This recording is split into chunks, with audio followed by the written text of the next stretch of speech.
Bakwethu siyadibana kuhlelo lwamaviki wonke buza iBhayibheli kuphendule olamukelayo umfundisi eSindlovu ngihamba labafundisi bamabili umfundisi OP lo CK ngizathi balamukele. Siyabonga mfundisi, salibonani balaleli, siyahlangana njalo kuhlelo lwethu lwamaviki wonke buza iBhayibheli kuphendule lapho imibuzo yonke ephendulwa ngamavesi eBhayibheli okhulumayo umfundisi uMpofu CK. Salibonani balaleli, siyathokoza njalo ubana sihlangane njengamaviki wonke lapho esifunda khona ilizwi likaThixo. Sengathi uNkulunkulu ke angasenzela umusa sithakazelele ilizwi likaThixo, silithande, silithokozelele, silifunde. Kumthandazo wami ukuthi ekufundeni kwethu uNkulunkulu asichasisele ilizwi lenze umahluko ezimpilweni zethu. Umfundisi OP Mpofu, siyabonga. Siyabonga abafundisi, siyabonga abalaleli. Ithini singakangeni kuhlelo lwethu. Ngiqale ngenombolo zocingo u0718444196 ungachayela khona lapho nxa ufuna ukwalo iGreat Controversy ngesilungu kumbe ufuna ngesindebele impikiswano enkulu phakathi kwaKristu loSathane kumbe lombuzo thumela umbiko wakho khona lapho siza kuncedisa bazakuncedisa abafundisi. Bafundisi sikhangela incwadi kaSambulo isahluko sokuqina usahluko ngo22 sizacela umfundisi uCK asifundile kusukela kuverse 6 aze ephutsha kwelika 21. Ngiyabonga mfundisi, uSambulo ngo22 amavesi ngelika 6 size siyecina kwelika 21. Bible lithi lona ke sasesithi kimi lamazwi aqinisile aqotho. Inkosi uNkulunkulu wemimoya yabaprofeti isithumile isithunywa sayo ukuzitshengisa izinceku zayo okuzakwenzakala masinyane. Bheka ngiyeza masinyane ubusisiwe owagcinayo amazwi esiprofeti alotshiweyo kulincwadi. Mina Johane nginguye owazizwayo lo wazibonayo lezi zinto. Kuthe sengizwile ngazibona ngaziwisela phansi ukuba ngikhuleke ngasenyaweni zesithunywa esasingitshengisa zona. Kodwa sathi kimi musa ukwenza lokho. Ngiyinceku kanye lawe labazalwane bakho abaprofeti lalabo abagcina amazwi alincwadi. Khonza uNkulunkulu. Sathi kimi ungawenzi imfihlakalo amazwi esiprofeti alotshiweyo kulincwadi ngoba isikhathi siseduze.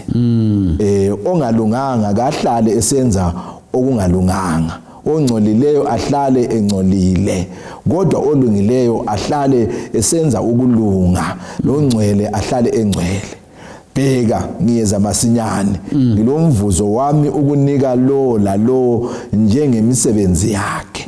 Ngingu Alpha lo Omega, okuqala lokugcina, isiqalo sesigcino. Babusisiwe labo abagcina imlayo ukuze babe lelungelo lokungena emzini ngamasango.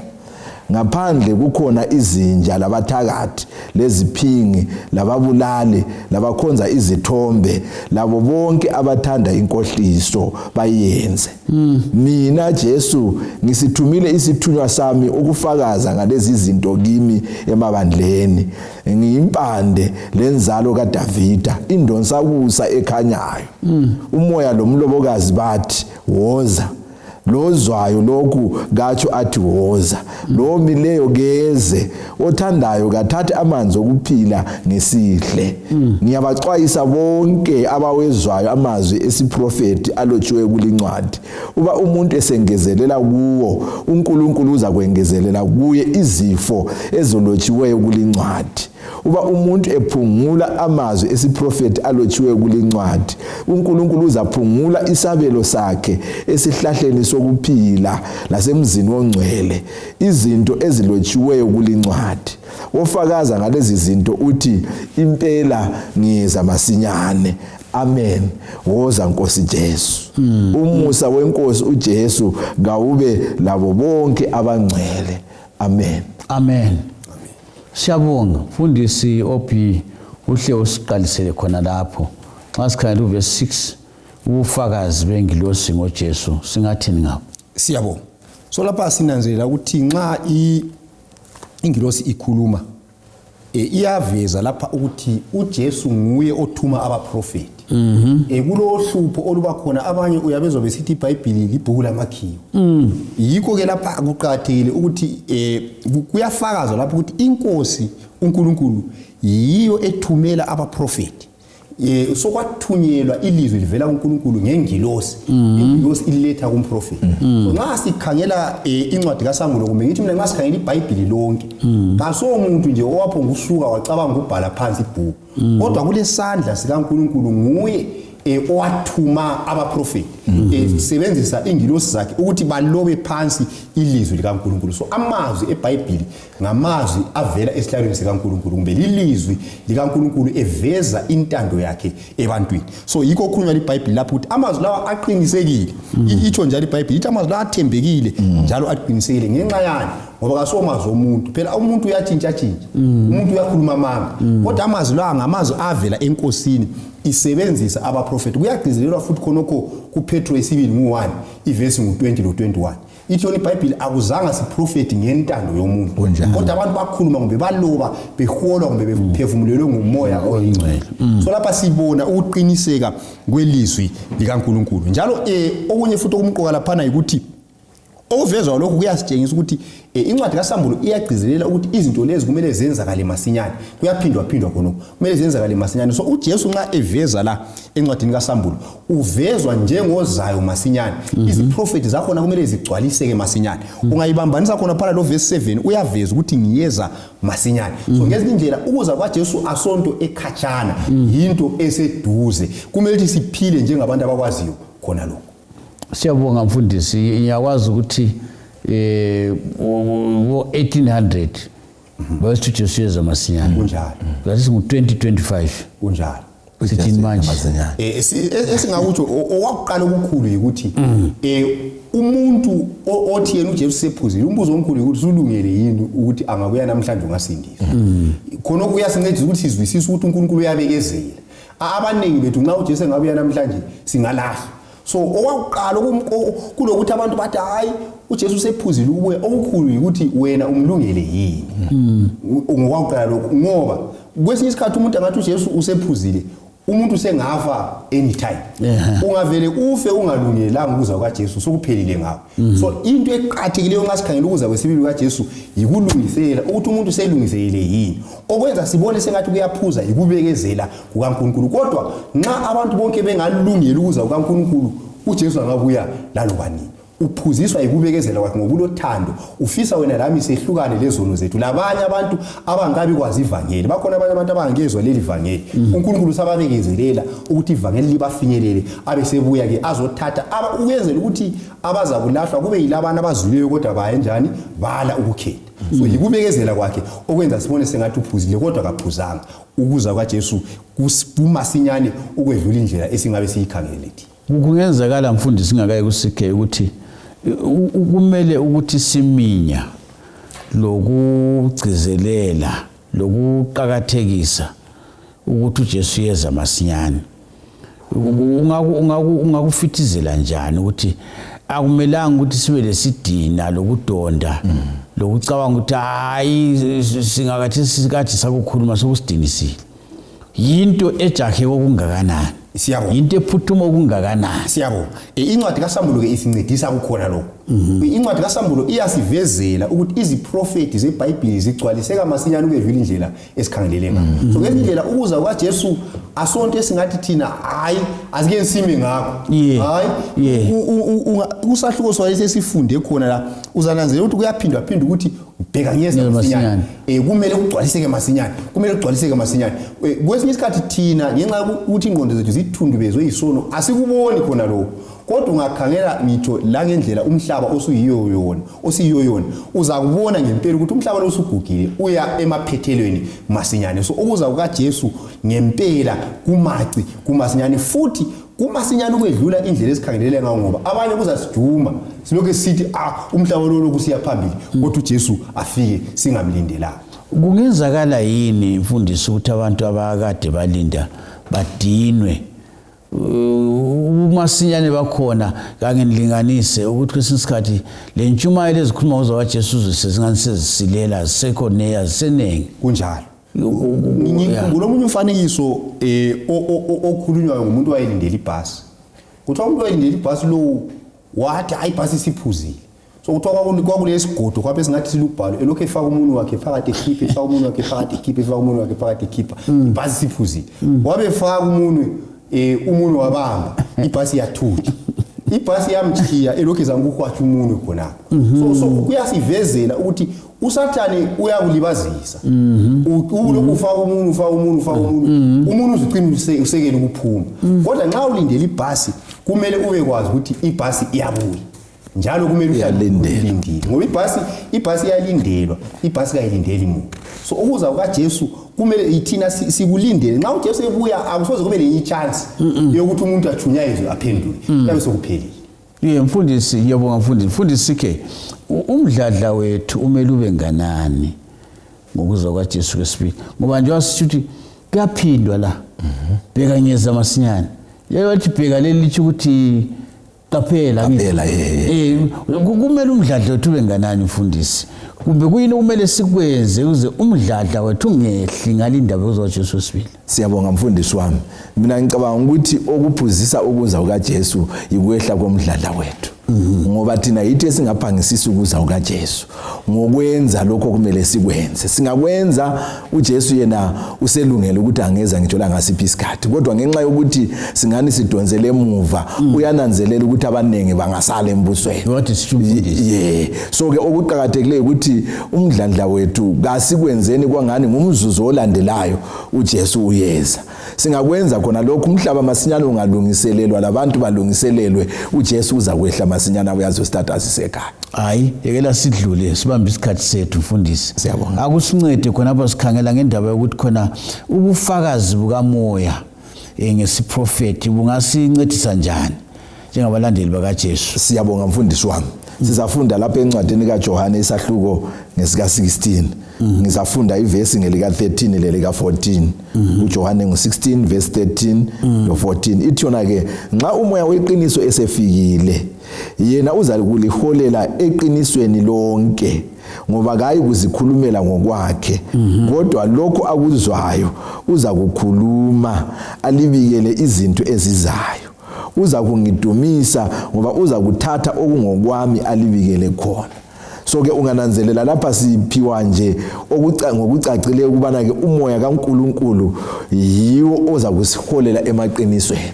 Okwenza ukuthi incwadi kaSambulo naleyi njengoba ke sithe sifunda laphana kwathiwa amaqiniso lawa ungawagcini ngoba isikhathi sesiseduze. Okwenza ukuthi amaqiniso lawa siwabeke ngendlela esikubeka ngayo ukuthi umoya yiwo osicasiselayo ngoba yiwo okumele usithungamele kuwo wonke amaqiniso esiwadingayo.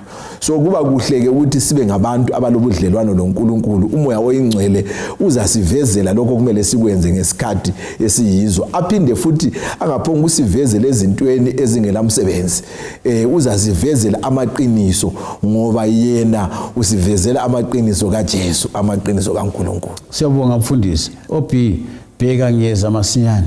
Siyabonga. Sike sakuthinta sesifuna ukugcizelela ukuthi kumele ngenzeni nxa uJesu esiza masinyane. Ungayifunda lapha kuSambulo uverse ngo7 uJesu uthi bheka ngeza masinyane. Ayifunda futhi verse 12 futhi iphinde ithi futhi bheka uyeza masinyane. Uyifunde la kuverse 20 futhi uthi yena ngempela ngiyeza masinyane. Lokho kuphindwa phindwa.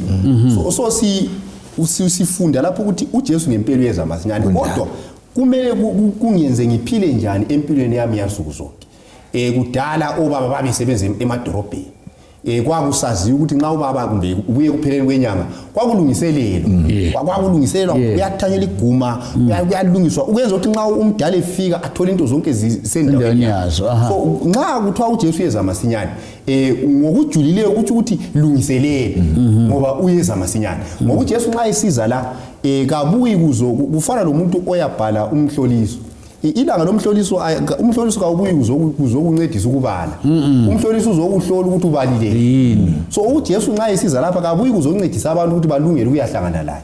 uJesu nxa esiza uzothatha abalungele ukuhlangana laye. So ukuthi mina lapha engisebenza khona indlela engidlelana ngayo labanye abantu engikwenzayo konke kumele ukuthi ngifake ukuza kukaJesu emacebeni ami onke. ngezindlela ukuza kwaJesu kumele kungene kuzigaba zami zonke zempilo. Abantu abalindele ukuza kwaJesu kumele baphile njani? Kumele ngizibuze khona. Nxa uJesu esiza uzathatha abantu abanjani? So kumele ngilwise ukuthi ngibe yilokho uNkulunkulu afisa ukuthi ngibe yikho khona. Ukuze uJesu nxa esiza angithathe. So angeke ngaphila njengomuntu ongaziyo ukuthi uJesu uyeza masinyane. Siyabonga mfundisi, siyabonga kakhulu. Mfundisi CK, kuyakhulunywa lapha ngendaba eqhakathekileyo nxa sikhangela khona apha encwadini kaSambulo 22.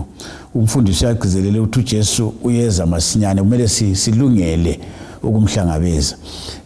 Kulezijeziso bani kulabo abazaphungula bebengeze kulesi siprofeti sisiphela? Ngiyabonga mfundisi wami. Singafunda uSambulo 22 ivesi ngelika 18 lo 19 laphana. Kulesixwayiso bese kuvezwa futhi lezijeziso sakhona.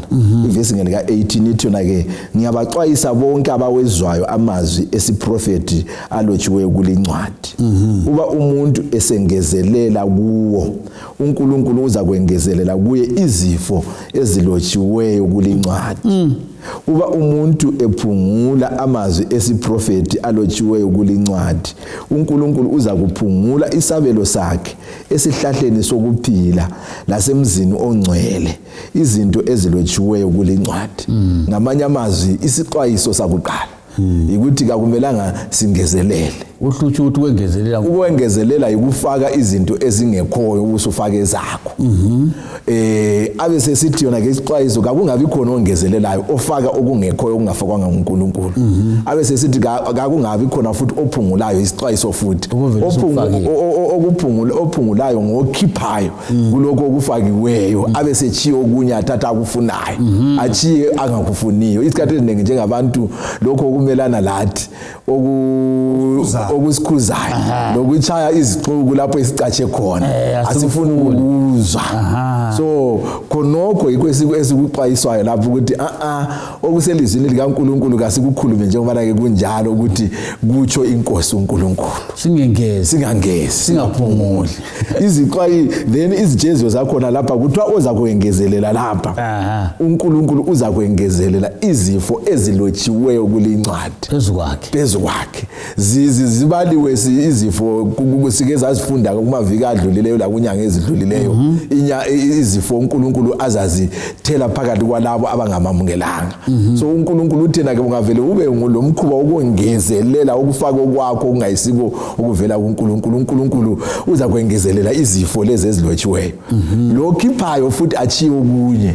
uNkulunkulu uthena ke uza kuphungula isabelo sakho esihlahleni sokuphila. Kusitsho ukuthi vele kawuyizi ukuba lelungelo lokuya kudla isihlahla sokuphila. Lezulwini kawusoze unjani futhi ube khona. So nxa sifuna ukuba khona ezulwini kasithatheni ilizwi likaNkulunkulu njengoba ke linjalo.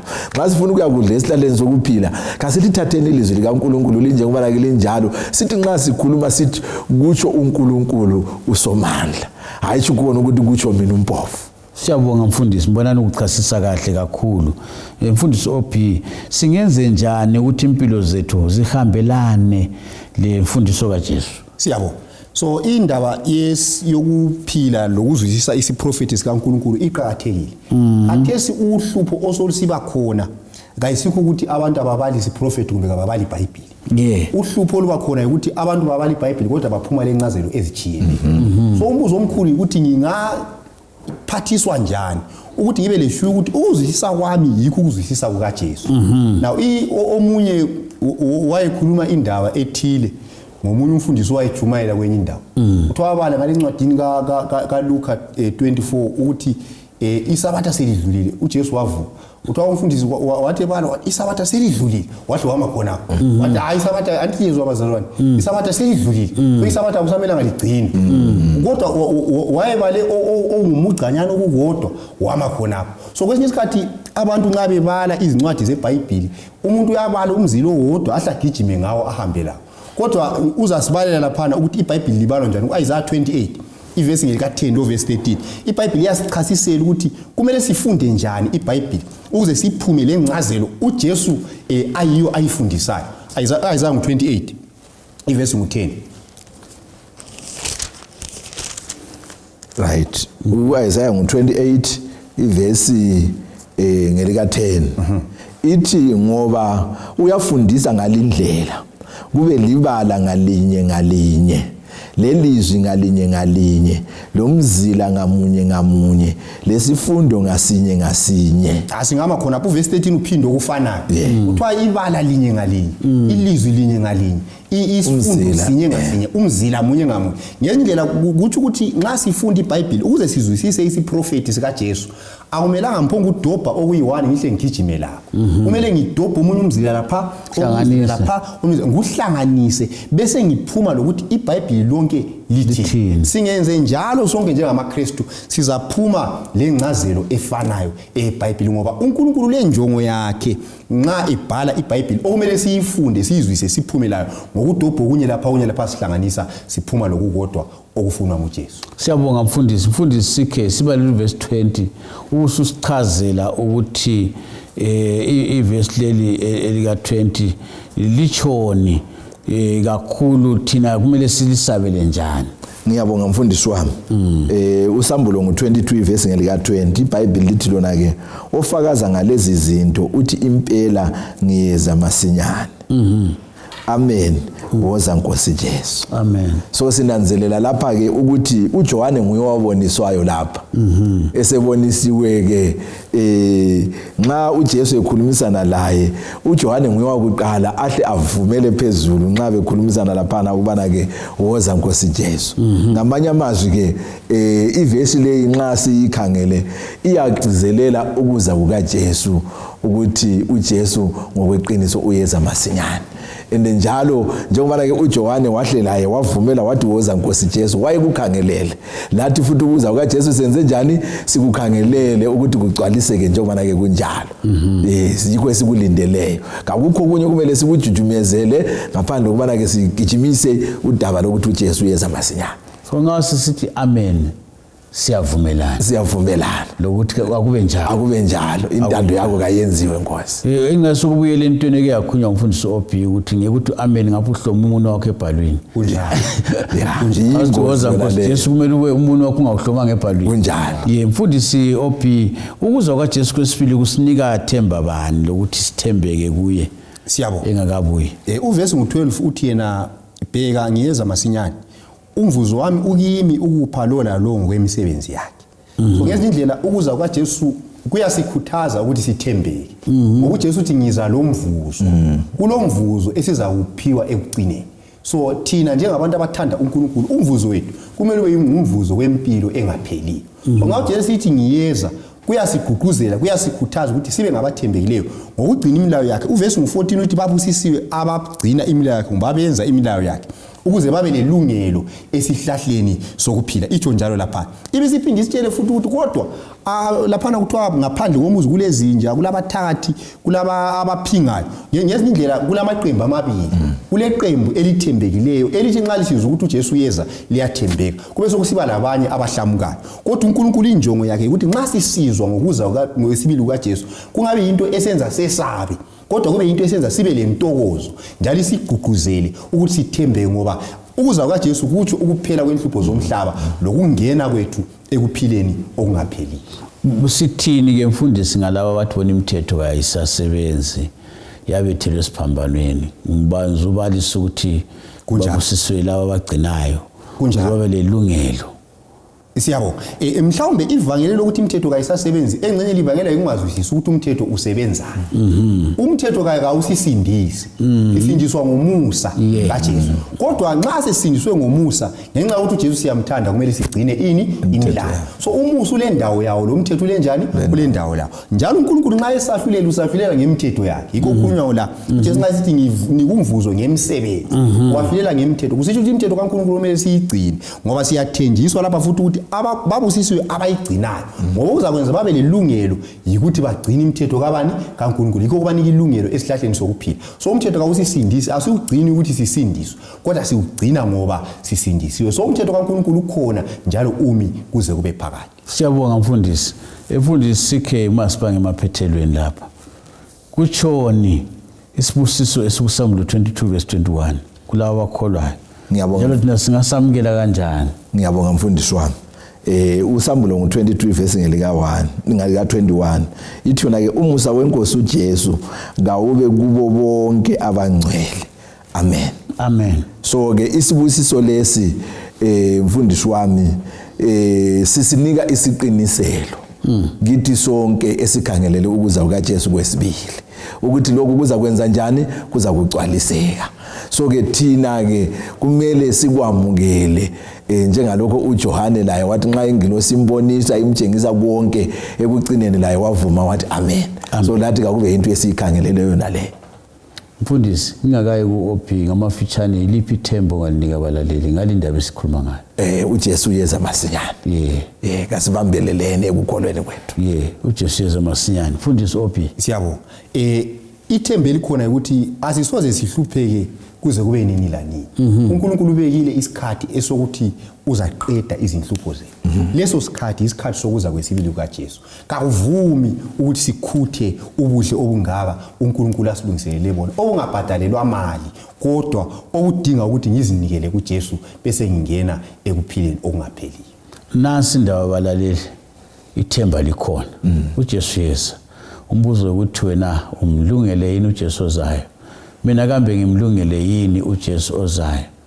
Imuli yami, abafowethu, abangane, omakhelwane simlungele yini uJesu ozayo? Niyathembisa ukuthi uyeza masinyane ulomvuzo. Kungumthandazo wami ukuthi oba ingcenye yalabo abazamhlangabeza bengelamahloni, abaza kuyahlala elizweni elingachazwayo emzini okhanyayo. Kasidibane njalo siqeda indaba yethu kuvikelizayo ngesikhathi esifana nayo endaweni efanayo. Siyabonga.